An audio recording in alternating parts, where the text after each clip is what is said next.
안녕하세요. 시원혜영입니다. 요즘 제가 자전거 아카데미를 다닌 지가 한 달 정도 됐는데요. 요 썰을 좀 풀어보려고 해요. 왜냐면 저와 같은 고민을 좀 하시는 분들이 많을 것 같아서 이 썰을 풀면서 같이 고민을 나눠보면 좋을 것 같다는 생각이 들었거든요. 참고로 저는 내돈내산 다니고 있는 거니까 더 믿고 들어보셔도 좋을 것 같습니다. 그럼 가볼까요? 고고고! 전 작년 여름부터 아카데미를 고민해 왔었는데요. 그 배경을 설명하자면 우선 첫째는 날씨예요. 긴 여름 모랜 장마를 계속된 비로 인해서 자전거를 꽤 오래 못 탔었거든요. 그러니까 한강 자전거 도로는 비가 그친 뒤로도 아주 엉망진창이었고요. 뻘구덩이가 되어 있었습니다. 용기를 좀 내가지고 타러 나가보기도 했지만 엉망진창이었고 펑크의 위험성도 매우 높았어요. 그렇다고 겨울철에는 좋느냐? 뭐 여러분 아시다시피 매우 춥죠. 겨울철에는 또 눈이 오는 날도 좀 있고요. 너무 춥고 곳곳에 블랙 아이스로 인해서 위험도가 높더라고요. 간간히 영상으로 올라가는 날은 이제 중무장을 하고 밖으로 나가서 찬바람을 이기면서 라이딩을 하곤 했습니다. 그것도 영하 10도 밑으로 떨어져 버리면 안정상 나가지 않게 되더라고요. 그러다 보니까 갑갑증이 목끝까지 차올랐습니다. 두 번째는 부상입니다. 부상으로 인해서 항상 자전거 스킬에 대한 두려움이 있다 보니까 즐거운 자전거 생활을 하기가 어려울 것 같아서 도움이 필요하다는 판단이 들었어요. 어필을 오르면서도 기어비가 이게 맞는 걸까? 다운힐 코너를 돌 때도 찾아본 이 유튜브의 내용이 이게 내가 똑바로 하고 있는 게 맞나? 이런 생각을 하게 됐더라고요. 이게 정말 올바르고 안전한 방법인지 확신이 들지 않았어요. 그러다 보니까 점점 소심하고 쫄보가 되는 거죠. 그러다 보니 잘하던 것들도 잘 못하게 되는 자신감 저하를 겪게 됩니다. 세 번째는 수영을 하면서 알게 된 사실입니다. 제가 작년에 수영을 배웠거든요. 한 6개월?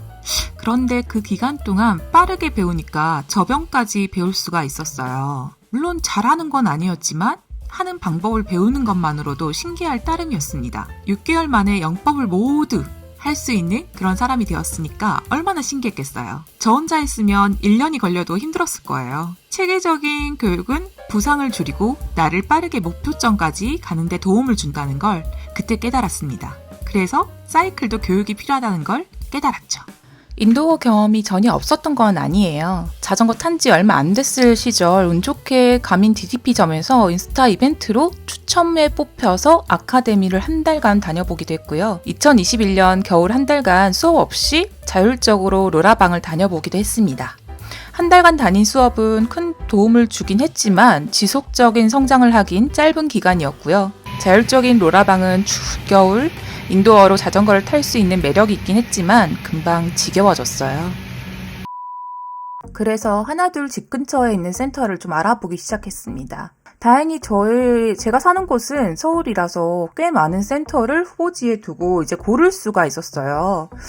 우선 천호동에 꽤 많은 아카데미들이 몰려 있어서 직접 가보면서 장단점과 주차 여부 그리고 상담 등을 좀 받아보면서 비교를 해보기 시작했어요. 그때 여름부터 이제 좀 시간 날 때마다 몇 군데씩 이렇게 가보곤 했거든요. 제가 가본 데가 총 한 4-5군데 정도 되는 것 같고요. 이제 알아보려고 간 건 아닌데 우연히 이제 조금 먼 거리에 있는 곳도 가보곤 했습니다. 제가 가장 먼저 본 건 집과의 거리가 1번이었습니다. 그리고 코치님 스타일이 나랑 맞는지, 그리고 주차 여부, 시설 같은 거 이런 것들이 제일 마지막 단계였고요. 이 거리를 가장 중요시 했던 것 같아요. 왜냐면 제가 의지가 그닥 강하지 않다는 걸 저는 너무 잘 알고 있습니다.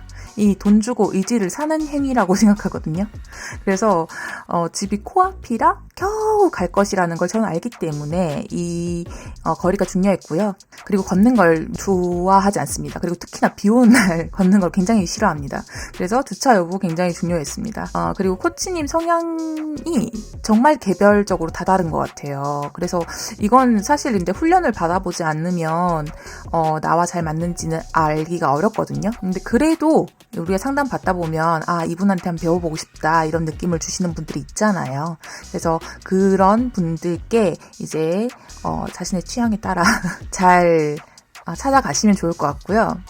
전 지금 센터가 이 모든 조건에 잘 부합해서 마지막으로 이렇게 픽을 했던 곳입니다. 모든 아카데미에 계신 코치님들은 일반 우리 자덕보다 훨씬 자전거를 잘 타시는 분들이에요.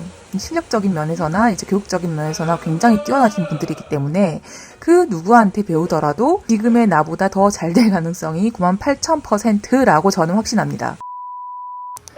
처음에 아카데미에 갔을 때 로라방에서 보았던 드리프트가 없었던 걸 보고 왜 없지? 라고 생각했는데 훈련을 해보니까 없어도 된다는 걸 너무 잘 알게 되었습니다. 훈련표만 보면 내 몸에 집중하는 것만으로도 시간이 훌쩍 가니까요. 모르는 사람들과 어색할 줄 알았는데 함께 땀을 흘리고 시간을 보내다 보면 어느덧 인사하고 환하게 웃으면서 과자를 나눠 먹는 그 시간을 기다리게 됩니다. 수업을 선택할 수 있는 것도 큰 장점인데요. 이건 뭐 학원마다 좀 다를 수 있어요. 우리 아카데미는 내가 원하는 만큼 수업을 예약해서 뭐 일주일에 한 번 또는 두 번, 세 번, 네 번, 다섯 번 이렇게 뭐 할 수 있는 것 같아요. 저는 우선 한 번 듣는 걸로 하고 나머지는 자율로 지금 타고 있는데요. 그 자율적으로 탈 때도 훈련표를 뽑아가지고 나에게 맞게끔 훈련을 하거나 또는 배운 걸 복습하는 시간을 가지곤 합니다. 이것 또한 큰 장점이고요. 왜냐하면 저 같은 초보자는 훈련 프로그램을 짠다는 게 사실 말도 안 되는 일이거든요. 그리고 아카데미마다 이건 차이가 있겠지만 저희 센터를 예를 들자면 저희는 운동방을 통해서 같이 이렇게 운동을 하곤 하는데 요걸 하면서 게임도 하고 운동도 같이 하니까 100분, 120분 이런 시간들이 훌쩍 지나가 버려요. 정말 기억이 상실됩니다, 여러분. 그때 내가 이렇게 인도어를 오래 탈 수 있나? 내가 땀을 이렇게 많이 흘릴 수 있냐는 것에 대해서 화들짝 놀랐습니다. 거의 샤워를 해요, 샤워를. 저 혼자였으면 절대로 할 수 없었던 것들을 내 옆에 사람들이 있다는 것만으로도 내 곁에 응원해주고 격려해주는 코치님이 있다는 것만으로도 해낼 수 있게 됩니다. 함께하는 동기부여와 배려의 분위기가 사실 저 너무 좋았어요. 자전거를 타다 보면 페달링이 좀 이상하거나 자전거 피딩이 좀 이상하다. 좀 나에게 맞지 않다. 현재 나에게. 그런 경우에도 코치님이 좀 도와주시고 하는 것들이 큰 도움이 됩니다. 이게 채찍질만 하면 도망가고 싶을 텐데 이 당근도 같이 주신단 말이죠. 그러니까 어느새 제가 토할 때까지 하고 있는 저를 발견하게 되더라고요. 아카데미의 단점은 시간적인 여유와 금액적인 투자가 필요합니다. 어쨌든 돈이 드는 건 사실인데요. 비용은 아카데미마다 천차만별일 텐데 모두 달라서 싸다 비싸다 말하기가 어려울 것 같아요. 그리고 시간이 필요합니다. 나에게 투자할 시간. 내가 매일 야근에 찌들어 있는데 회사 일과를 마친 후에 밥도 안 먹고 뛰어와서 자전거를 미친 듯이 타는 건 한두 번은 가능할지 몰라요. 그런데 이걸 지속적으로 하는 건 좀 힘들 것 같거든요.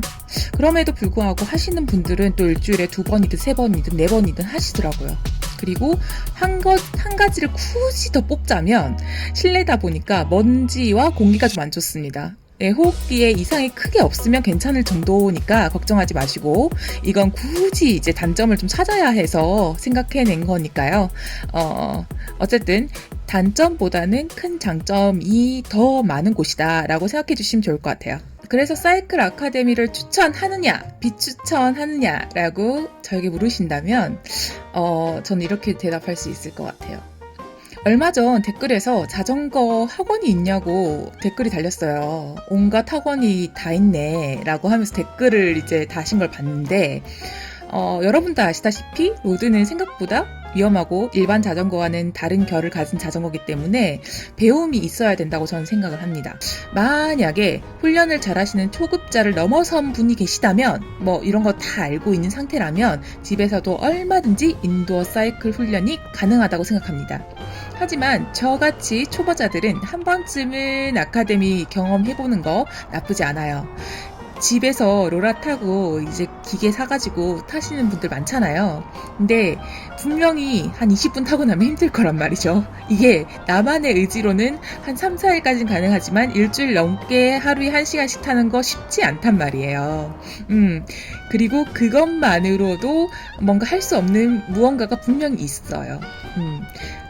안 하는 것보다 분명히 좋을 거예요. 하지만 내가 만약에 나에 대한 훈련법을 잘 모르고 내 몸에 대해서 잘 모른다면 한 번쯤은 경험해보는 건 나쁘지 않다라고 저는 추천해드리고요. 그러니까 저는 즐기면서 타고 싶은 사람 중에 한 명인데 즐기면서 타려면 잘 타야 된다는 전제 조건이 필요하다는 걸 전 알았습니다. 그래서 이걸 선택했을 뿐이에요. 아카데미를 다니고 나서 자전거를 좀 잘 타게 됐느냐라고 누가 물어보신다면 아직은 사실 1도 모르겠습니다. 아직은 바닥을 다지는 시기라고 생각하고요. 이게 기초 공사 없이 어찌 건물이 올라가겠습니까? 어찌 제가 이제 논이 기간이 있는데 한 달 했다고 어찌 빡 하고 좋아지겠어요. 아직은 시간이 좀 필요하고요. 우선 재밌고 나 혼자 죽을 순 없으니까 여러분도 같이 한번 죽어봅시다. 올겨울 농사 잘 지으시고 따뜻한 봄에 안장 위에서 만날 날을 손꼽아 기다려봅니다. 자전거 타는 시원해요. 구독. 다음에 또 만나요. 안녕.